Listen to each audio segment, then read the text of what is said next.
welcome back to the Decatur Dish with Atlanta News First and our media partners at Decaturish. I'm Maria Moreau, joined by the one and only Dan Wisenhunt, fresh from vacation. The light has returned to your eyes? I feel rested. Good. I feel recuperated. I feel energized. Well, you came on an energetic day. It's tax day here in Georgia, really across the nation. Yeah, I hear this government goes all the way up to the president, Maria. It's a big deal. Certainly. We're going to talk about that a little more, but first, this is the Decatur Dish, so let's get into some of your top headlines. And Dan, I want to talk about this story because it's really captured community attention here. Some Metro Atlanta students speaking out after 4 Emory University members had their visas revoked. Now, the school said its International Students and Scholar Services Office discovered that records of these particular individuals in the ICE Student and Exchange Visitor Information System had been terminated. Now, 3 of them are Emory alumni. They're doing post-grad training. 1 is a current student. Talk to me a little bit about that. They just had the rug pulled out from under them in many cases, and this is happening all over the country. I think there are about 300 students who have been affected by these decisions. In many cases, we have literally no idea why their visas are being revoked. There's not a whole lot of communication happening. It could be anything. It could be because they posted something on social media that somebody didn't like. It could be because they attended a protest. We don't know. That is kind of the alarming thing about what's happening right now is there seems to be no rhyme or reason to it. The students who did a lot of the activism around Palestine and Israel last year were a part of this rally that happened yesterday. It was called around 2-3 o'clock. We sent our team over there. We had a few, I think it was like 50 or 60 people showed up in support of these students and to talk about some of the other things that they're passionate about. It's a real interesting time that we're living in. Interesting perhaps for all the wrong reasons, but we're starting to see a lot of pressure get put on universities over diversity, equity, and inclusion policies. And our viewers might be aware that yesterday Harvard basically said, we're not going to do any of this. We're gonna fight you over it. And I think MIT did something very similar. So one thing I'm paying attention to is how universities react to this increased pressure that's coming from the federal government to change how they operate. I think you said it best. You know, we talk about colleges and student activism, and then hearing of something like this happening at the university. Emory saying obviously it's trying to work with these students and alumni as best as they can, but there's only so much they can do. So a lot still to be learned about this story, and of course we're continuing to get reactions from students and community members and staff. Speaking of equity, I want to bring things a little closer to Decatur here. Some changes coming to city schools of Decatur and its equity policies. What's that all about? It sounds like the same song but a different verse. So the Trump administration has issued some executive orders around diversity, equity, and inclusion, has basically told all academic institutions that they have to eliminate this language from their websites, from their titles, from basically everything that they do, or lose federal funding. On our last show, we talked about how the school board held an emergency meeting Friday before spring break, gave the superintendent carte blanche to go in and do what she needed to do to address some of these things that were being raised by the federal government. Tonight, there's going to be a school board meeting, and there's going to be a discussion about some policy changes to address it. I will say it is going to be an interesting meeting because there are quite a few people in our community who want the school board to fight.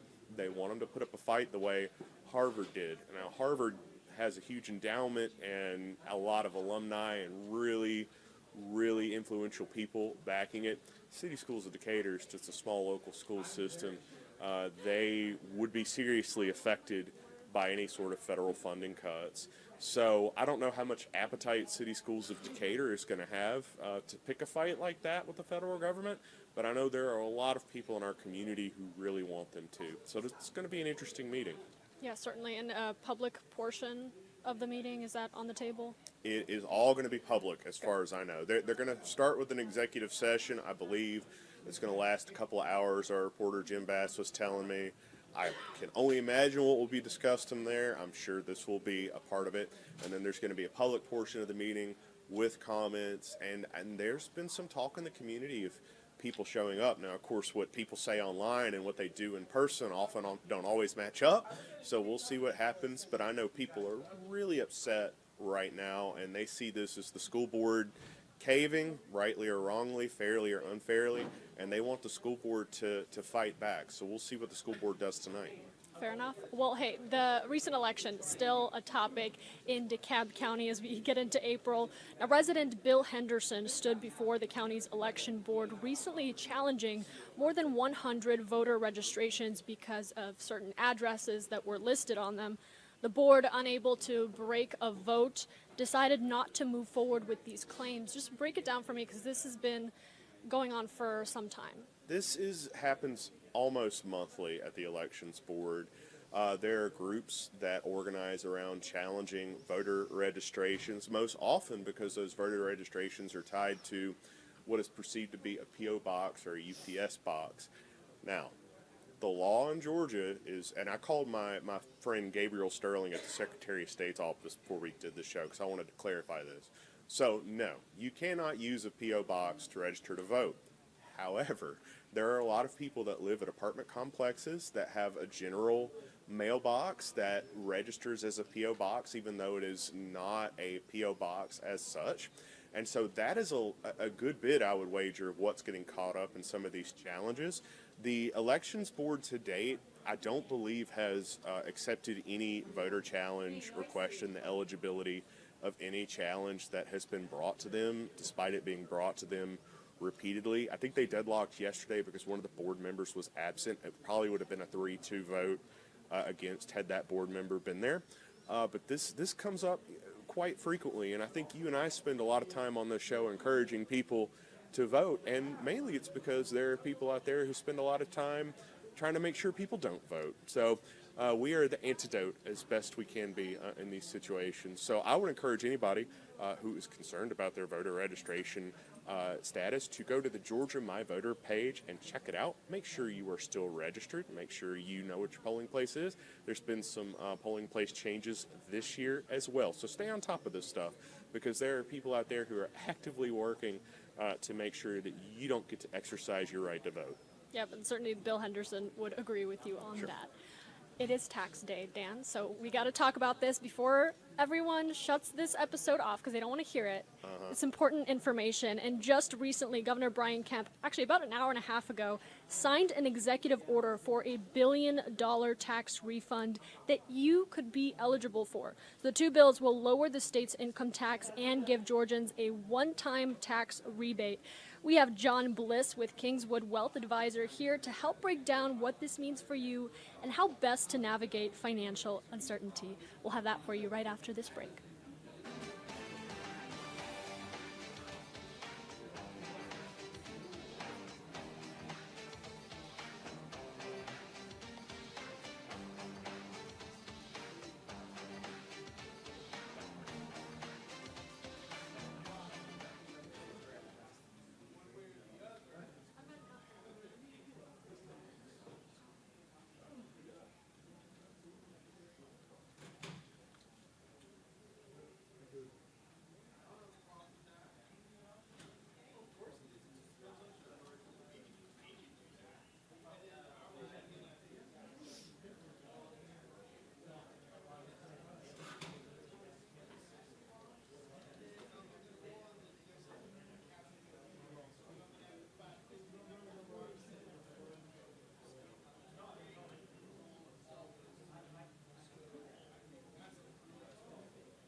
And joining us today is financial advisor John Bliss. John, how are you doing today? Fantastic. Good to see you again, Dan. Good to see you again. Tell our audience a little bit about you and what you do. So I'm a financial advisor working with clients all over the country. I started off, I basically worked in almost every aspect of the markets. I started off as a credit analyst in the bond market, was director of research. I've been a mutual fund portfolio manager, and then in the last 10 years switched over from the institutional side, working with institutions now to individuals that are all across the country. So we've established that you know what you're talking about, so we're in good shape. What is going on with the IRS? Today is tax day. I never know what to believe anymore when I hear all these stories coming out of the administration. I know there have been some job cuts. What are you hearing, and what are you telling clients to do about it? Number one, pay your taxes. Don't try. Good call. I think that's the most important thing, that you're not going to be able to escape. You start hearing these stories of saying, oh, there's less agents, maybe ways for me to get around it.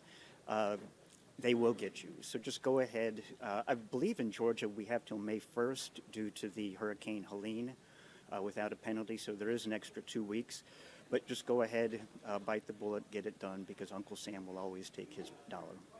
Indeed, they will. I asked my tax guy if I should delay filing, and he said absolutely not. Do what you got to do. So I'm a big rule follower, so that's what I did. I filed my taxes. It's the last time I have to do that as a business owner, so yay. Happy about that. What are you telling your clients about how to minimize their disruption as it concerns all of the changes happening at the IRS? Is there anything they need to be doing differently? I would not. I would, again, follow your tax advisor. I mean, the great thing is with all of the technology that is out there with using brokerage statements that can automatically get transferred over, it's usually less complicated than it has been 5, 10, 15, 20 years ago, to where everybody is able to get their information out quickly. Usually you have it by the middle of February. We're kind of past that point, but it's always best to get started earlier because there will be a backlog later on. John, Governor Kemp today, he signed a $1 billion tax relief package. Do you know anything about it, and what do you think the impact is going to be on Georgians? I don't know if it will be able to offset the impacts that we have from tariffs. I think that that's still the bigger question that I think most Americans and the rest of the world is kind of waiting to see how all of this plays out. Tax relief, I think it's kind of a left pocket, right pocket issue, to where you might get something back in your right pocket, but it's going out the left pocket and kind of leaves you back where you, kind of like a roller coaster, you're back where you started, maybe just a little bit sick. Right. That was my thought as well, is I hear, I'm going to get $500. That's great, but health insurance went up by $300 a month. So I don't know where that gets me. But since you mentioned tariffs, that was kind of the reason I wanted to have you on the show today. First of all, what are tariffs? I think everybody kind of thinks they know what they are, but in a nutshell, what are tariffs and how do they work? So it's usually used to try and protect industries that you might not have a competitive advantage of. The perfect example is in the auto industry that the Chinese are making $15,000 EVs through BYD. And if you had a $15,000 car that's competing with a $60,000 Tesla or the $45,000 Chevy, you run the risk of putting Detroit and the large automotive companies out of business. So you put a tariff to try and bring things even. The issue is something, take for example, baby strollers and baby car seats. None of those are manufactured in the U.S., so by having a tariff that's protecting an industry that we don't make anything of, ultimately just adds to increased costs for the American consumer. How are you keeping track of this? Because honestly, every time I turn around, I can't get a clear read on what's happening with tariffs. Some are starting, some are being paused. There are exemptions happening. What are you doing to stay on top of this? So I like to say uncertainty is the biggest enemy of Wall Street. That if we know what is going on, you could say the tariff is 10, you could say it's 20, you could say it's 145, which it currently is with China. We just, in the market, we want to know because you can discount it and you can plan for it. The back and forth of, okay, here's a reprieve, it's 10%, 90 days, what's coming on. I think that's the issue that the market has had for the last 45 days, that you've seen almost $4 trillion wiped off in stock market wealth the last 45 days as we've been going through all of the tariff shenanigans.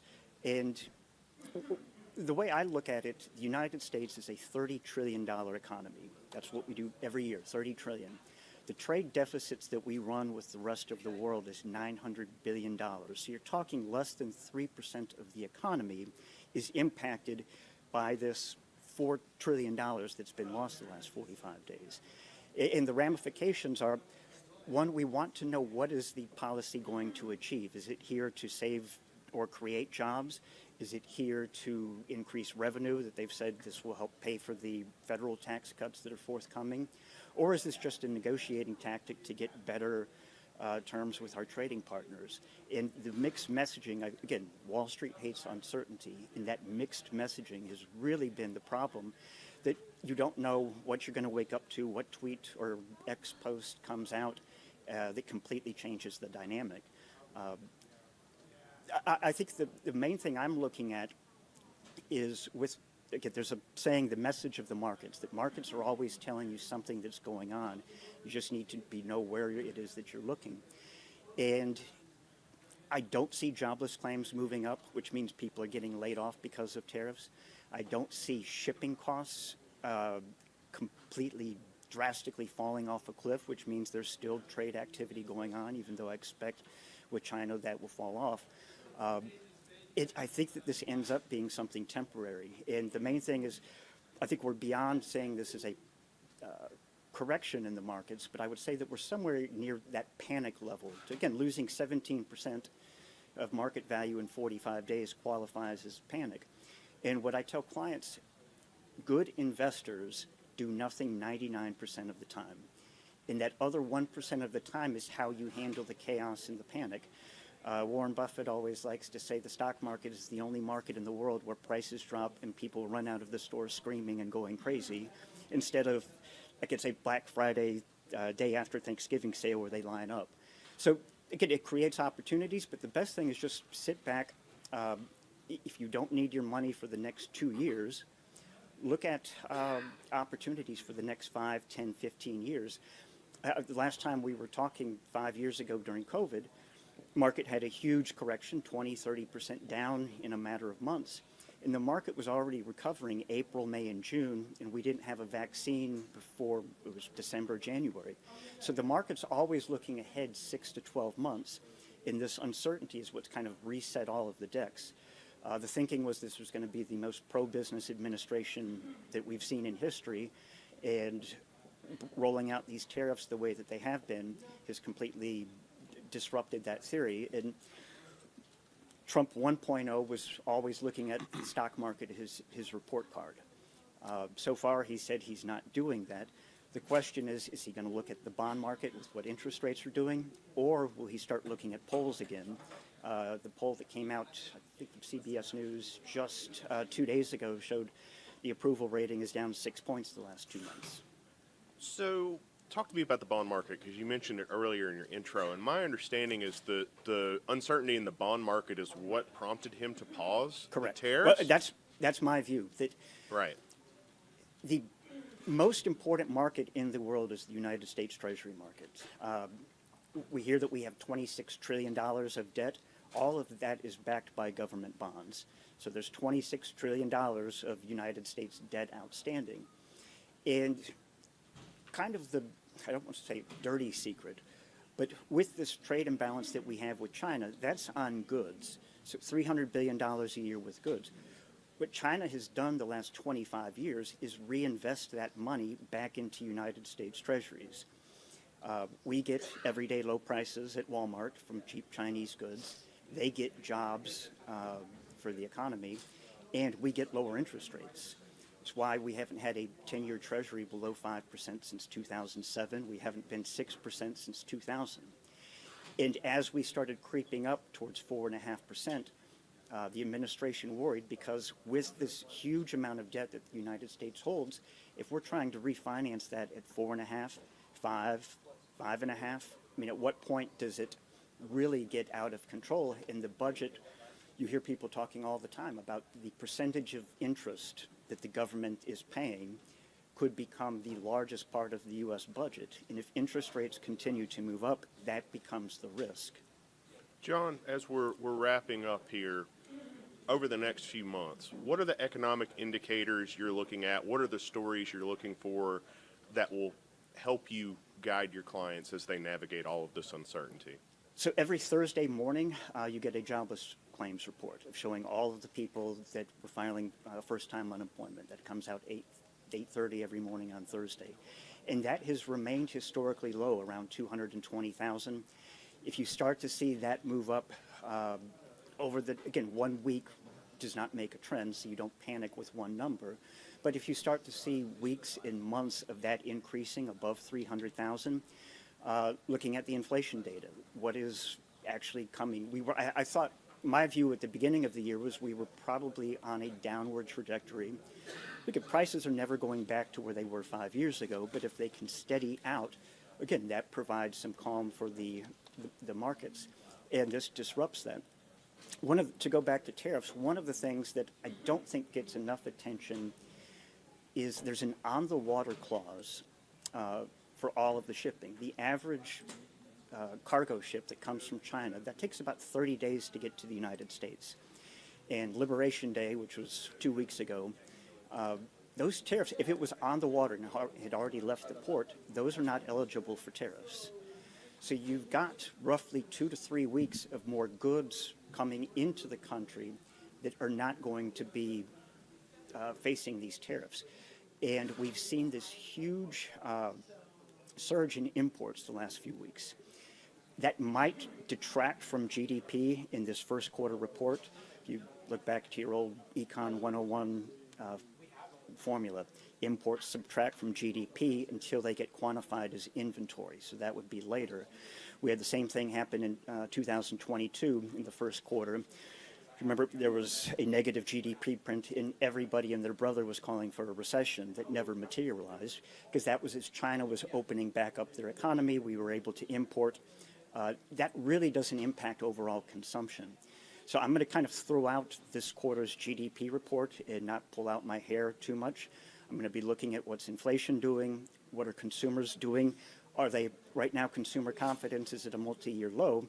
But so far in the spending data you get from American Express, Bank of America that release data every month, people are still spending money. So it's a matter of look at what I do, not what I say. John, last question. If it all goes south, can I come sleep on your couch? I'm a very good house guest. I promise I will clean. I won't hold any loud parties, if that's okay with you.